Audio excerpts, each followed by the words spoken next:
Fans were already fighting before the match had even begun, and when the crowd surged, it took only seconds for the wall to fail.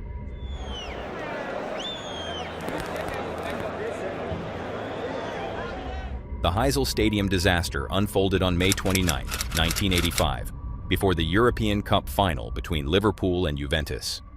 It was broadcast live, meaning millions watched as the scene turned from pre-match tension into tragedy. Juventus fans, including families, had been placed near Liverpool supporters in a stadium that was already old, poorly maintained, and not suited for the pressure it was about to face. As violence broke out and Liverpool fans surged forward, Juventus supporters tried to get away, but there was almost nowhere to escape. A concrete retaining wall trapped them in, and police were unable to stop the crush in time. Liverpool supporters, many of whom had been drinking heavily, mounted 2 or 3 charges against Juventus fans before the 1985 European Cup final. The pressure kept building as people were pushed toward the wall. Then it collapsed. Dozens of fans were crushed, and by the end, 39 people were dead, most of them Juventus supporters. Around 600 more were injured, and the game had not even kicked off yet. British and Italian supporters had tickets for the same section of the stadium. 39 people, 34 of them Italians, were when a wall collapsed under the pressure. Investigators later pointed to a chain of failures: crowd violence, poor policing, terrible stadium conditions, and a wall never meant to withstand that kind of force. But what made the tragedy even harder to understand was that the match still went ahead.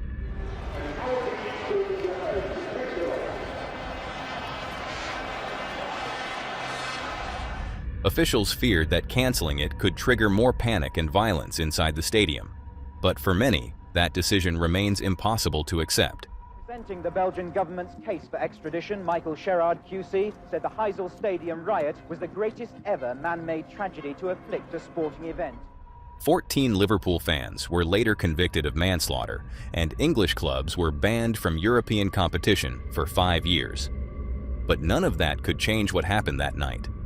Heysel became one of football's darkest tragedies, a reminder that when crowd violence, poor planning, and unsafe infrastructure collide, a stadium can become deadly before the game even starts. And that takes us from a disaster involving thousands to a single injury so severe it nearly ended a young player's future. One awkward landing, one wrong angle, and a promising NBA career almost ended before it had fully begun. That was Shaun Livingston's reality in February 2007. Livingston was a 21-year-old point guard for the Los Angeles Clippers, playing against the Charlotte Bobcats when he drove toward the basket for a close shot. He missed, and as he came down, his left leg landed too far forward. In an instant, his knee gave way in a way no athlete ever wants to experience. He collapsed to the floor in agony as teammates, coaches, and medical staff rushed toward him. Steal by Livingston after good defense by Mobley. No finish though by Shaun, and he's hurt. And Shaun Livingston is really hurt. He dislocated his patella. The damage was catastrophic.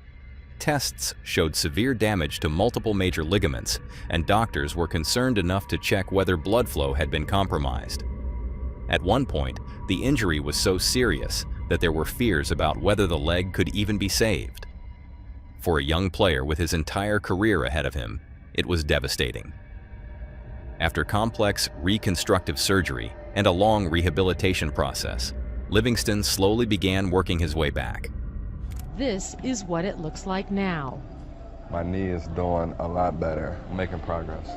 Definite progress, but with a goal of February's All-Star break as a hopeful timetable for a return to the NBA, how close is the 21-year-old? By mid-2008, he was able to return to light basketball drills. You know, fear of the unknown is always there. It's being able to wake up the next day. It's a new day. Let's start again. And also have a positive support system. And now to be at this point in my career, come full circle for me. Eventually, against almost impossible odds, he rebuilt his career and later became an important part of the Golden State Warriors championship teams. What could have been the end of everything became one of basketball's most remarkable comeback stories. But just when it seems like it can't get any worse, This next clip proves otherwise. Formula One driver Romain Grosjean had survived hundreds of high-speed laps before, but nothing could prepare him for the first lap of the 2020 Bahrain Grand Prix. The 34-year-old was driving for the Haas F1 team when, as the cars accelerated away from the opening corners, he made contact with Daniil Kvyat's AlphaTauri. At first, it looked like the kind of contact that happens in racing all the time. But within seconds, Grosjean's car shot off the track at high speed and slammed into the metal barrier with horrifying force. The car split apart. The front section pierced the barrier, and fuel ignited around the cockpit. For a moment, survival seemed almost impossible. What the f*** happened there? Get him out. I think that's Romain Grosjean that has gone into the barriers there. About 140 miles an hour. Inside the flames, Grosjean was trapped. Smoke filled the cockpit. His hands were burning inside his gloves, and the car was lodged in the barrier. Somehow, he managed to unbuckle himself, force his body upward, and squeeze through the narrow gap between the barrier and the wreckage while the fire raged around him. By the time he reached the medical car, he was conscious and speaking. Can't finish like this. Cannot be my last race. It cannot be my last race. So, I thought about my kids and I said, no, I cannot die today. For my kids, I cannot die. I've got to see them. Considering the violence of the crash, that alone felt like a miracle. One of the biggest reasons he survived was the halo, the titanium safety structure protecting the cockpit. Many drivers later said that without it, the barrier could have caused fatal injuries. Not only has he survived going through a barrier at 160 miles an hour, within a ball of fire that the heat must have been so extreme. It was a miracle. It was absolutely a miracle. Grosjean suffered burns to his hands and spent time recovering, but he survived one of the most shocking crashes modern Formula One has ever seen. And somehow, the next case is even more difficult to process. On April 24, 2021, at UFC 261, former middleweight champion Chris Weidman threw a kick he had practiced countless times before. In MMA, leg kicks are routine. They are used to slow opponents down, damage their movement, and control distance. But they also come with a risk. If the opponent checks the kick at the wrong angle, the impact can go straight back into the fighter's own leg. And just seconds into his fight with Uriah Hall, that is exactly what happened. Chris Weidman. And... Oh my God! Oh my God! Oh my God! Chris Weidman has snapped his left leg. Weidman launched a hard right leg kick, and Hall checked it cleanly with his shin. The impact was immediate. Weidman's lower right leg broke, with both the tibia and fibula fractured, and when he tried to step back, his leg could not support him. He collapsed face first onto the canvas as the arena slowly realized the fight was already over.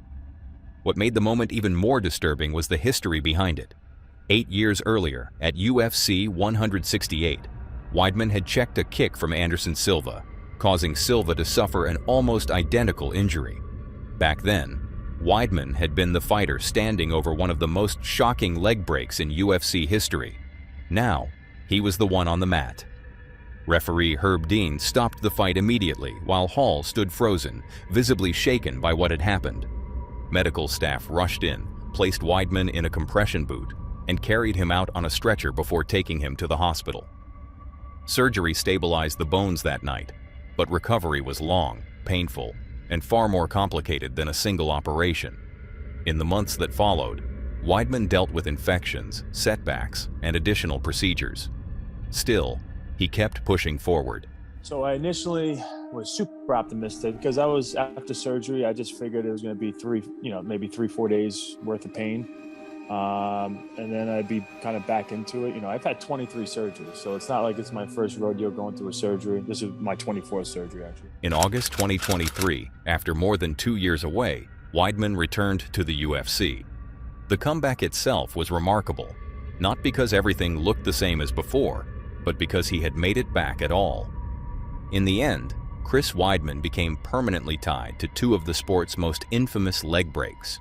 First as the fighter who caused one, and later as the fighter who had to survive one himself. But while that injury happened in a fight where danger is expected, This next tragedy happened during a simple moment between a father and his son that should have been simple and sweet. Seen it too many times to count. Fans leaping from their seats, leaning over railings in desperate pursuit of a foul ball, the most American of souvenirs. But this time, one fan went too far, and for it, he paid the ultimate price. And we want to warn you, some of this may be very hard to watch. Nothing about this moment looked dangerous until it was. It started like so many small moments at baseball games do. A player tossing a ball into the crowd, and a father leaning forward to catch it for his child.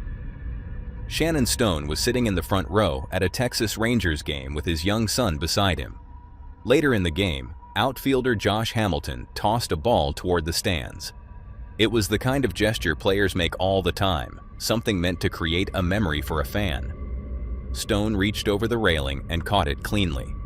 But in that same motion, his weight shifted too far forward. The railing in front of him was only a few feet high, and his momentum carried him past the point of balance. Fans nearby later described seeing him tip forward suddenly before disappearing from view. He fell roughly 20 feet onto the concrete area below. At first, Stone was still conscious, and one of the most heartbreaking details is that he was worried about making sure the ball got to his son. But within minutes, his condition worsened. He had suffered severe internal injuries from the fall and later went into cardiac arrest while being taken for treatment. He was pronounced dead shortly after arriving at the hospital. Josh Hamilton later spoke about how deeply the tragedy affected him, because what had started as a kind gesture had unintentionally set everything in motion. A statue was later installed at the ballpark showing Shannon Stone and his son together, marking the memory of a father who came to a game hoping to give his child something special, and never came home. And if you thought it couldn't get more painful, it does. Good morning, George. America's Got Talent Extreme is designed to showcase daredevils doing jaw-dropping stunts. In this case, the stunt and the performer were death-defying. The stuntman meant to escape from a straitjacket hanging in the air, suspended between two cars, dozens of feet up. Things went nearly fatally wrong. Jonathan Goodwin had been buried alive, dangled from cranes, and had even set himself on fire for performances. Come on. But none of that could prepare him, or anyone watching, for what happened in 2021 during a rehearsal for America's Got Talent Extreme. The show was built around danger, but this stunt pushed that idea to its limit. On October 14, 2021, Goodwin was suspended around 30 feet in the air, upside down in a straitjacket. On both sides of him, two full-sized cars were rigged to swing toward each other like wrecking balls. The plan was simple in theory. Goodwin would escape, drop safely onto an airbag below, and the cars would smash together above him. But a stunt like that only works if the timing is perfect, and this time, it wasn't. The cars released while Goodwin was still trapped in the danger zone. He was caught between them as they collided, and moments later, the setup erupted into flames. Then, as if that impact was not enough, he fell from the rig and missed the airbag meant to catch him. His injuries were catastrophic. He suffered burns, serious internal injuries, and a spinal cord injury that left him permanently paralyzed. Goodwin was airlifted to the hospital and spent months recovering after multiple surgeries. The spinal surgeon said that my injury was the worst that he'd ever seen. Also told me that there was a really good chance I wouldn't make it through the surgery. He later sued NBC and the production companies behind the show, alleging negligence and unsafe conditions. The stunt never aired, and production was paused after the accident. What was meant to be an extreme performance became a life-altering disaster before it ever reached television. But this next moment is where things become even darker. All it took was one swing, and the entire survival challenge changed within seconds. On season 2 of Alone, contestant Mary Kate Green was chopping firewood when the axe slipped and struck her forearm, cutting deep enough to damage a tendon. My thumb, I can't lift my thumb, I can't lift my thumb. I don't know how deep it is. At first, Mary tried to handle it herself. She patched the wound on camera and even tried to convince the crew that it was not as serious as it looked. But as the pain got worse and her fingers stopped responding properly, it became clear that this was not something she could survive through alone in the wilderness. The crew eventually removed her by boat so she could receive proper medical care, and she later said the wound was treated without anesthesia. But Mary's accident was not an isolated case. Across different seasons of Alone, multiple contestants have suffered axe-related injuries, including Mike on the first UK season and Zachary Galt in Season 3, who also had to leave after severing a tendon. Contestants are trained in survival, tool safety, and emergency procedures, but no amount of preparation can fully remove the risk when exhausted people are using sharp tools in remote conditions. And what makes Alone even more unsettling is that, unlike many reality shows, these injuries are not hidden from the audience. They become part of the story, showing how quickly survival can stop being a challenge and become a medical emergency. And that takes us from a cut in the wilderness to an impact in the ring that came dangerously close to paralysis. For Steve Austin, SummerSlam 1997 was supposed to be another milestone in his wrestling career. He was facing Owen Hart for the Intercontinental Championship in a match watched by thousands of fans who expected intensity, drama, and a carefully controlled fight. SummerSlam, the reigning Intercontinental Champion got the 1, 2, 3 in the 10-man tag. But the bottom line is a promise this stone-cold killer intends to keep. But one move would change the rest of Austin's life.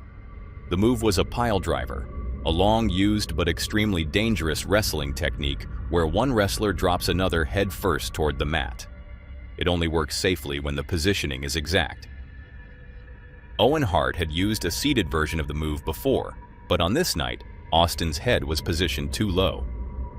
When Hart dropped down, the force came straight onto Austin's neck. Let's see what Austin can do with Weidman. No, how about that? Shades of the Undertaker. Austin collapsed immediately, his arms going limp as the crowd slowly realized something was wrong.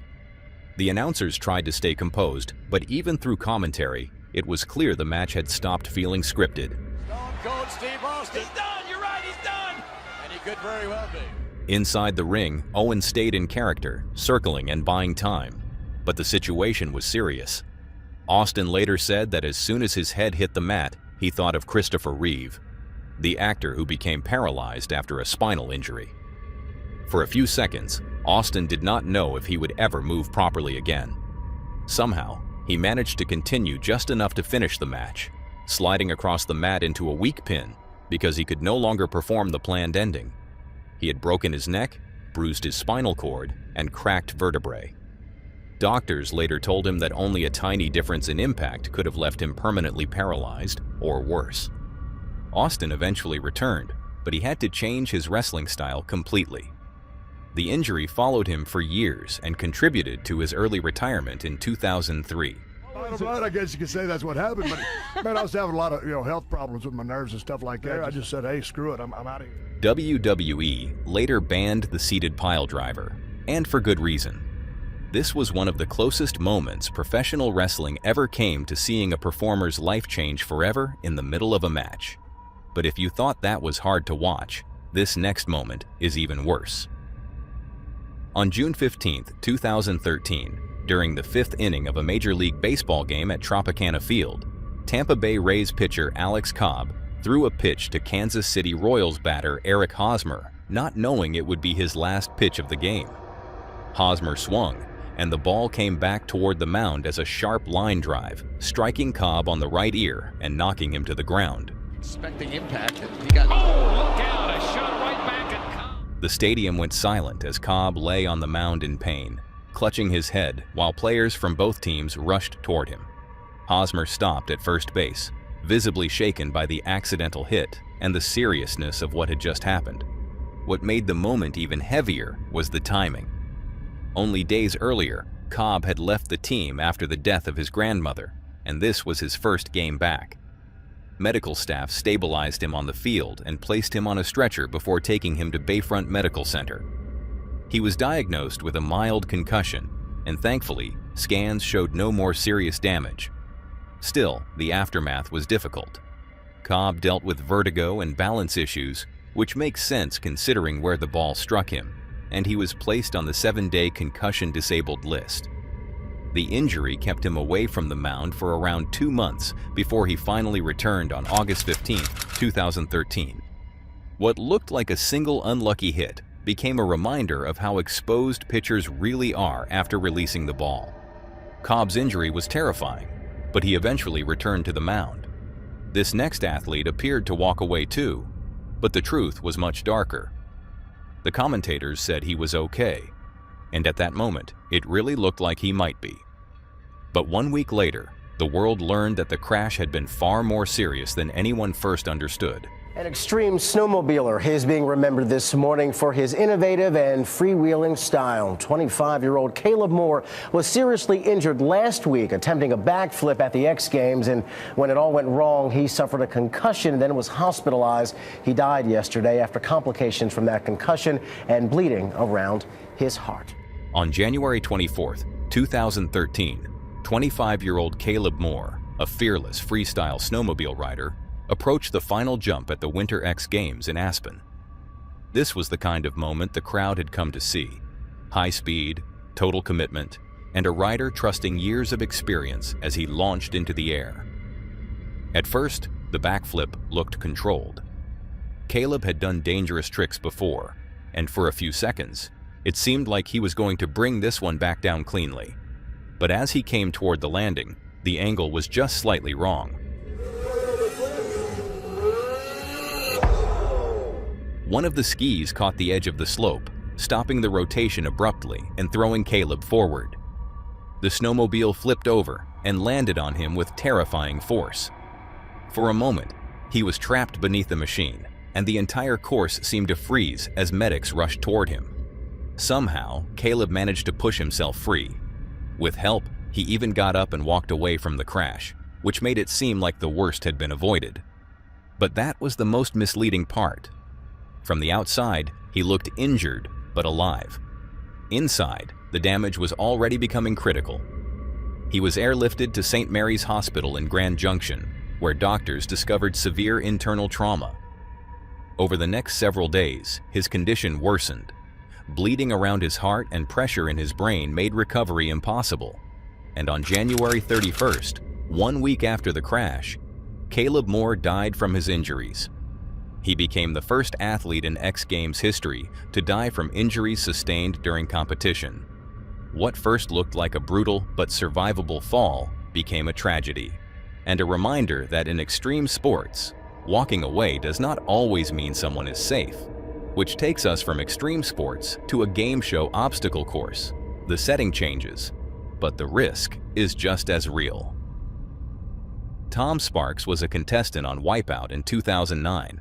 Competitors fall headlong into a battle for $50,000. One will become a champion, but all will wipe out. He had recently gotten married and joined the show during his honeymoon, expecting to take part in something fun, chaotic, and physically demanding. But during his run on the obstacle course, he suddenly collapsed. Medics responded quickly and moved him away from the cameras, but within hours, he was hospitalized after suffering a stroke. A few days later, he died.